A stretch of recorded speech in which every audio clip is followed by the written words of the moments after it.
नमस्कार. तुम्हा सगळ्यांचं स्वागत आहे टेलिगप्पामध्ये. प्रत्येकाला लीला ही खूप आवडते. नवरी मिळे हिटलरला मालिकेच्या सेटवर आता आपण पोहोचलोय आणि लीलाशी थेट गप्पा होणार आहेत, त्याही तिच्या लंचसोबत.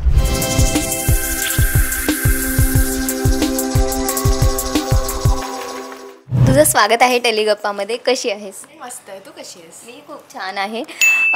आज तुला थोडंसं खाताना डिस्टर्ब करेन, कारण तुझ्या प्रेक्षकांना जाणून घ्यायचं असतं की लीला एवढी सुंदर आहे, एवढी छान दिसते, तर नेमका तिचा डाएट प्लॅन कसा आहे, ती काय करते, कशी राहते, तर त्याबद्दल थोड्या गप्पा होतील. तर काय मग लंचला आज काय विशेष आहे? लंचला आज मी चिकन राईस करून आणला आहे घरनं. सो आज तोच आहे. नॉर्मली जरा एलॅबरेट असतं, म्हणजे भाजी भाकरी सॅलेड आणते मी काहीतरी, पण आज आमचं 7:30चं सकाळी कॉल टाईम असल्यामुळे मला फक्त हे एवढंच. वाव. पण हे सगळं म्हणजे तू स्वतःच करतेस आणि कधीपासून तू करतेस जेवण वगैरे? स्वयंपाकाची आवड कधीपासून आहे तुला? खरं सांगू तर अशी खूप आवड नाही आहे मला स्वयंपाकाची, किंवा असं खूप मी उत्साहाने अगदी काही नाही तर जेवण बनवू अशी मी नाही आहे. पण आय थिंक लॉकडाऊनमध्ये शिकले मी, कारण का घरी कोणीच नव्हतं मदतीला. आणि मग आईने असं सांगितलं होतं की मी आणि बाबांनी नाश्त्याचं बघायचं, सकाळच्या ब्रेकफास्टचं. सो मी आणि बाबा मिळून पोहे उपमा जे काही असेल ते बनवायचं आणि ते सुरू झालं. आणि बेसिक मला वाटतं की मी 12वी-13वीला असल्यापासूनच आईने मला असं काही ना काहीतरी भाजी करायची, हे करायचं ते करायचं थोडं तिने शिकवलं होतं. पण या सगळ्याचा उपयोग मला ही सिरियल करायला लागल्यावर होतोय, कारण मी एकटी राहते इथे. मी एकटी राहते आणि त्यामुळे स्वतःचं जेवण स्वतः बनवता आलंच पाहिजे. आणि आपण ॲक्टर आहोत म्हटल्यावर म्हणजे मला तरी बऱ्याचदा तेलकट किंवा बाहेरच्या गोष्टी नाही चालत आणि हेल्थची पण काळजी घेतली पाहिजे. पण मग सुरुवातीचं मला वाटतं एक 5-1 महिने मला नव्हतं जमत स्वयंपाक किंवा सगळं काही करून यायला, कारण का मी खूपच दमायचे. शूटिंगच्या रुटीनची मला अजिबात सवय नव्हती. आणि मग हळूहळू जशी त्याची सवय झाली तसं तर हळूहळू मग हे सगळं करते. मग लीलाला व्हेज आवडतं, नॉनव्हेज आवडतं, काय म्हणजे लीलाला जास्त काय आवडतं? मला लीलाला काय माहिती काय आवडतं. वल्लरीला फिश आवडतं. मला फिश प्रचंड आवडतं. मला नॉनव्हेज जितकं आवडतं तितकंच खायचं. मला व्हेजही आवडतं आणि मी खूप मनापासून सगळ्या भाज्या वगैरे पण घरी बनवत असते. पण फिश मला विशेष आवडतं. म्हणजे जर मला फिश खूप दिवस खायला नाही मिळालं तर म्हणजे अशी मला खूप असं ते मी मिस करते. आणि मग माझ्याही दादरला आई बाबा राहतात, मी दादरची आहे. आई दादरवरनं ठाण्याला किती वेळा, महिन्यातनं किमान 2 वेळा आई दादरवरनं ठाण्याला विफास्टने मला डबा पाठवते, त्याच्यात फिश फ्राय, करी, मला सोलकढी, भात. फिश खूप आवडतं मला. बरं, जंक फूड वगैरे असं काही आवडतं का तुला, की टाळतेसच तू? मला प्रचंड जंक फूड आवडतं. मला मुळातच जेवण म्हणजे फूडी आहेच मी. सो मला मला सगळंच आवडतं. तशा खूप कमी गोष्टी ज्या मला आवडतच नाही, तशा बहुतेक बाहेरच्या सगळ्या गोष्टी मला आवडतात. म्हणजे फ्रेंच फ्राईजपासून एखादी थाय गोष्ट म्हणजे मला आवडतात गोष्टी. पण आता अगेन ॲक्टर आहे त्यामुळे थोडंसं तरी कमी काळजी घ्यावीच लागते, कारण आपलं वजन आपण दिसतो आणि स्किनवर पण त्याचा खूप परिणाम होतो जर आपण नीट खाल्लं नाही तर. सो म्हणून मी टाळते. पण माझे पण चीट डेज असतात आणि त्या चीट डेजनं मला हवं ते सगळं मी खाते. लीलाचं स्पेशल असं गो टू फूड काय आहे वल्लरीचा? अशी 2 गोष्टी आहेत. एक तर go to food again fish fry आणि सोलकढी भात हे माझं अगदी फेवरेट, ते माझं गो टू आहे. दुसरं मला गोड खूप आवडतं. सो काहीच नाही मिळालं तर मला काहीतरी गोड लागतं. सो त्या गोडात मला कुठलंही गोड चालतं, म्हणजे चॉकलेटपासनं आईस्क्रीमचे काही, गुलाबजाम, जिलबी, कस्टर्ड ॲपल, काही म्हणजे गोड मला फारच आवडतं. बरं, तू घेतेस? नाही, मी जेवेन आता, हे मला आरामात घे तू. मी काय, तुझं जर रुटीन काय असतो आणि जर लंच, ब्रेकफास्ट आणि डिनर हे सगळं सेग्रिगेट करायचं झालं तर तू कसं बायफर्केट करतेस? आता नॉर्मली सकाळी ब्रेकफास्टला फॉर एक्झाम्पल जर मी बनवलं थालीपीठ फॉर इन्स्टन्स, तर मग थालीपीठ मी ब्रेकफास्टला बनवते. माझ्याबरोबर रेवती जी कॅरेक्टर करते आलापीनी, ती सध्या माझ्याबरोबर राहते गेले 3 महिने. सो आम्ही दोघी एकत्र मिळून करतो. म्हणजे काय मी एकटी करते असं नाही, ती पण खूप मला मदत करते, म्हणून हे सगळं होऊ शकतं. सो मग आम्ही थालीपीठ करणार असू तर आम्ही सगळं काम डिवाईड करतो. म्हणजे फॉर एक्झाम्पल 8:30चं कॉल टाईम असेल तर आम्ही ठरवतो की 7 वाजता आवरून किचनमध्ये भेटायचं. म्हणजे अंघोळ वगैरे सगळे कपडे पण सगळे आपण रेडी होऊनच भेटायचं आणि मग 7 वाजताचं आमचं रात्रीचं कॉल टाईम असतं. किचनचं कॉल टाईम काय होत्याचं 7चं, 7:30ची शिफ्ट असेल तर 6चं कॉल टाईम किचनचं असं. सो 7 वाजता आम्ही भेटतो. मग भेटल्यावर किचनमध्ये भेटतो, काय म्हणते किचनमध्ये जमतो दोघी. आणि मग थालीपीठ असेल तर ती मळते. तोपर्यंत मी भाजी फोडणीला घालते. भाजी मी कुठल्या करतो, भेंडी, गवार, काय सगळ्या भाज्या मी करते. पालेभाजी करते, काही करते. मटार एक मला अजिबात आवडत नाही, सो ती सोडून मी सगळं करते.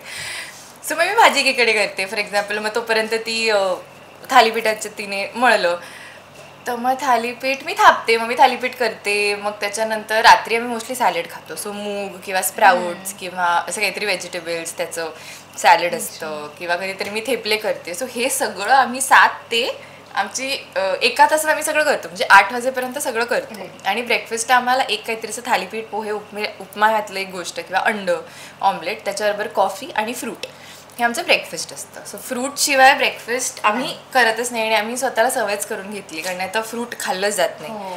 सो मी रोज फ्रूट खातो. आणि हे आमचं 3 गोष्टी ब्रेकफास्टला. त्याच्यानंतर इथे आल्यावर जी भाजी बनवलेली असते ती मी घेऊन येते. आम्ही गाजर काकडी कापून आणतोच काहीतरी सॅलड टाईप्स म्हणून.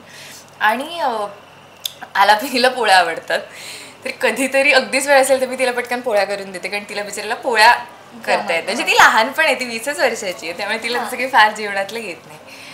आणि इथे जे आमचे सेटवरचे दादा आहेत केटरिंगचे, त्यांना मी भाकरी सांगते, सो ते मला भाकरी देतात. सो दुपारी माझी भाकरी, भाजी, जे काही काकडी गाजर मी आणलं असेल, आणि दही, हे पण तुम्ही आता बघताय, दही हे मला लागतंच. So I think go to फूडमध्ये दही पण आहे. म्हणजे काहीच खायला नसेल तर मी दही घेऊन खाते, मला खूप आवडतं दही. सो हे असं माझं दुपारचं जेवण असतं. आणि नंतर 7 वाजता मी माझं शेवटचं मील असतं. 7च्या नंतर मी काही खात नाही. सो 7 वाजता मी जे काही बनवून आणलं असेल, आज मी मटकीचं सॅलड आणलं बनवून, म्हणजे मटकी, कांदा, टोमॅटो, चाट मसाला, सगळं मी वेगळं आणते, कारण ते एकत्र मिक्स केल्यावर कधी कधी खराब होतं. सो आज ते आहे. सो असं इट डिपेंड्स, कधी कधी सॅलेड, थेपला, पराठा, ह्या गोष्टी आणलेल्या असतात त्या मी 7 वाजता खाते. आणि अगदीच नाहीच जमलं तिसरं मील पॅक करून आणायला तर मग ऑर्डर करावं लागतं. पण ते मी फ्लेक्झिबल ठेवलंय की जमेल. जमेल. बरं, आणि 5 मिनटं आपण बोलू आणि नंतर मग तुला मी फ्री करतो.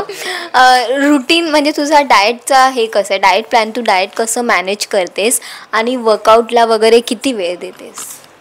माझा प्रयत्न असतो की आठवड्यातनं 3दा तरी वर्कआउट करायचं. त्यापेक्षा जास्त वर्कआउट करणं मला शक्यच होत नाही, कारण का माझं कायम डोक्यात हे असतं की झोप आणि वर्कआउट चूज करायचं झालं तर मी कायम झोप चूज करते. कारण का एकतर मला मायग्रेनचा पण त्रास असल्यामुळे जर झोप पूर्ण नाही झाली तर मग फारच दिवस माझा वाईट जातो. सो माझा असा प्रयत्न असतो की 7 तास झोप व्हायला पाहिजे. ती 7 तास झोप होऊन जो काही वेळ उरेल त्यात बाकी सगळ्या गोष्टी करायच्या, झोप कॉम्प्रोमाइज नाहीच करायची. सो मी 3दा वर्कआउट करायचा प्रयत्न करते आठवड्यातनं. सो जसं काही शूटिंगचे वेळ कशी काय जमेल त्यानुसारचे डेज नाही आहेत ठरलेले, तसं जमेल तसं. आणि डाएट मी म्हटलं तसं या बऱ्यापैकी डाएटच्याच गोष्टी मी खाते. आणि गोड तर मी खातच नाही. म्हणजे मी डिसेंबर 31ला गोड खाल्लं आहे, 31st पार्टीला रात्री. आता फेब्रुवारीची 1 तारीख खाल्लेली आहे. सो आता मी गोड नाहीच खाल्लं आहे, तर मी नाही खाते आता गोड. सो मी असं ठरवून करते, कारण का जर मी एक्सरसाइज रोज करत असते तर गोष्ट वेगळी होती, पण मी नाही करत, त्यामुळे मग ते कसं सगळं बर्न होणार. आणि फिट आणि शेपमध्ये तर राहायलाच हवं. तर 1 महिना मी गोड नाही खाल्लं आहे. सो बघू आता काहीतरीच मी ओकेजन ठरवते. म्हणजे मला वाटतं आता मी मार्च एंडला वगैरे गोड खाईन, मग मी एप्रिल, मे, जून नाही खाणार. मग जुलैला माझा बर्थडे आहे, मग मी असं ठरवीन की जुलै 20ला बर्थडे असतो, मग मी ठरवीन की 1 जुलै ते 20 जुलै काय खायचं ते गोड खायचं. मग तो ते 20 दिवस मी खाईन की बर्थडे वाटतं थोडंसं मज्जा. मग परत मी जुलैपासून जे सुरू करीन ते मी गणपतीच्या दिवशी, फक्त गणपतीचा जो दिवस असतो त्या दिवशी मी पहिल्या दिवशी मोदक किंवा जे काही गोड असेल तो 1 दिवस मी खाईन. त्याच्यानंतर मग दिवाळीचे 3 दिवस, दिवाळी जायचंय पर्यंत परत न्यू इयर येईलच. म्हणजे असं साधारण मी असं प्लॅन आउट करते किंवा मला माहिती की आता मला परवा कुठेतरी जायचंय आणि काहीतरी खायचंय किंवा पार्टीला जायचंय, मला माहिती आहे की आता ह्या डेटला करायचंय, तर मी 15 दिवस आधीपासून जरा स्ट्रिक्टच करते की नाहीच खायचं. मग मी कार्ब्स पण कधी कधी कट डाऊन करते. मी भाकरी खात नाही, मी फक्त ग्रिल्ड चिकन, भाज्या अशाच गोष्टी खाते. कुठेतरी जास्त कुठेतरी बॅलन्स करावं लागतं. एवढं सगळं आणि एवढी शूटिंग, ह्या सगळ्या धावपळीत एवढं सगळं मॅनेज होतं का, जमतं का, की माइंड म्हणजे तू कसा बनवतेस तो? यार कसं शक्य आहे एवढं सगळं? हो, म्हणजे आहे डिफिकल्ट. मी म्हटलं तसं पहिले 4-5 महिने मला नव्हतंच जमत सिरियलच्या, कारण सगळंच नवीन. पण ह्यात खूप मोठा हातभार माझ्या आईचा पण आहे, कारण माझी आई खूप पर्टिक्युलर आहे आणि तिला कितीही उशीर होऊ दे, काही होऊ दे. म्हणजे माझं एक काळ होता, मी सिरियल करत होते जेव्हा मी घरातनं 5:15ला निघायचे. 6:30चा कॉल टाईम नाईगावला, ते मी दादरवरनं ट्रॅव्हल करायचे. 5:15ला पहाटे निघायचे आणि 5:10ला माझी आई मला ब्रेकफास्ट, लंच आणि संध्याकाळचं असं ती मला 5:10ला पहाटे म्हणजे मी रेडी व्हायच्या आधी तिचा डब्बा रेडी असायचा. आणि ती सिरियल मी काहीतरी 11 महिने, माझा ट्रॅक 11 महिने होता. 11 महिन्यातला एकही दिवस असं झालं नाही की आई मला स्वतःवर म्हणाली की वल्लरी आज मला नाही जमणार, प्लीज तू तिकडे. का कधीच नाही. म्हणजे मीच तिला म्हणायची की जाऊ दे ग, मी सेटवरचं खाते किंवा बघते. ती कधीच नाही. सो ते जरा एक मोटिवेशन आहे. आणि माझे आई बाबा मला खूपच मोटिवेट करतात. म्हणजे जितकं लोकांना असं वाटतं की अगं तू कशी करतेस, तू कशी उठतेस, पण माझ्या घरी खूप नॉर्मल आहे. म्हणजे जर मी नाही उठले किंवा नाही केलं तर माझी आई मला म्हणते की तू का नाही उठलीस, का नाही झालं तुझं हे करून. म्हणजे हे जमायलाच पाहिजे. कारण की आता जर मी सिरियल करणार आहे किंवा हे माझं प्रोफेशन आहे तर मोरलेस माझं आयुष्य असंच असणार यापुढे. सो मग त्याचं कारण किती दिवस देणार ना. सो त्यामुळे माझे आईबाबांचं त्याचं खूप असे पर्टिक्युलर असतात. मग मी सकाळी काय बनवलं की मी फोटो काढून पाठवते की आज मी हे बनवलं आहे वगैरे. असं किंवा मला वाटलं की आता उद्या खूप कमी वेळ काय करू, की मी आईला रात्री फोन करते की काय करू. मला काहीतरी सोपी गोष्ट सांगते की ही कर, म्हणजे तुझं पटकन बनवून होईल. बरं, घे तू घे, आपण बोलू. वल्लरीचा फिटनेस मंत्र जर एक फॅन्सना सांगायला झाला तर तो काय असेल जो तू फॉलो करतेस आणि फॅन्सनेही तो करावा? एकतर फिटनेस म्हणजे एक काळ होता कॉलेजमध्ये जेव्हा मी फारच वजनाच्या काट्यावर उभी राहायचे सतत. आणि मला थोडंसं बापरे वजन एवढं वाढलं आणि त्याच्यानंतर मला एक लॉकडाऊनपासनं साधारण माझ्या हे लक्षात आलं की मी हे स्वतःत आणलं की नंबर महत्त्वाचं नाही आहे. तुमचं काय वजन काट्यावर दिसते हे महत्त्वाचं नाही आहे. तुम्ही किती ॲक्टिव्ह आहात, तुम्ही दिवसभरात काय करताय, तुम्हाला स्वतःला कसं वाटतंय, तुम्ही छान फील करताय का, तुम्हाला हवे तसे कपडे तुम्हाला घालून ड्रेसअप होता येतं आहे का, हे महत्त्वाचं आहे. त्यामुळे मी वजनाच्या काट्यावर उभं राहणं अगदीच बंद केलं आहे. म्हणजे मी ते करतच नाही. मी फक्त ह्याच्याकडेच लक्ष देते की मी बरोबर गोष्टी खाते ना, हे नाही करत नाही ना. आता माझं प्रोफेशन असं आहे की मला मी असं म्हणणार नाही की अगदी बारीक दिसायची गरज आहे, पण हो काहीतरी एका पर्टिक्युलर स्टेटमध्ये दिसायची गरज आहे. पण ज्यांना नाही आहे, मी म्हणत नाही की तुम्ही जाडं व्हायला पाहिजे असं माझं म्हणणं नाही. फक्त माझं हेच म्हणणं आहे की वजनाच्या मागे नाही धावायचं. तुम्ही हेल्दी खा, हेल्दी राहा, एक्सरसाइज करा, ॲक्टिव्ह राहा दिवसभर. ह्याच्याकडे हेल्दी लिव्हिंगकडे जास्त लक्ष दिलं पाहिजे. वजनाच्या नंबरमध्ये काही नसतं. बरं, आम्हाला तुझा फिटनेस मंत्र कळलेला आहे आणि तुझ्या फॅन्स नाही कळला आहे.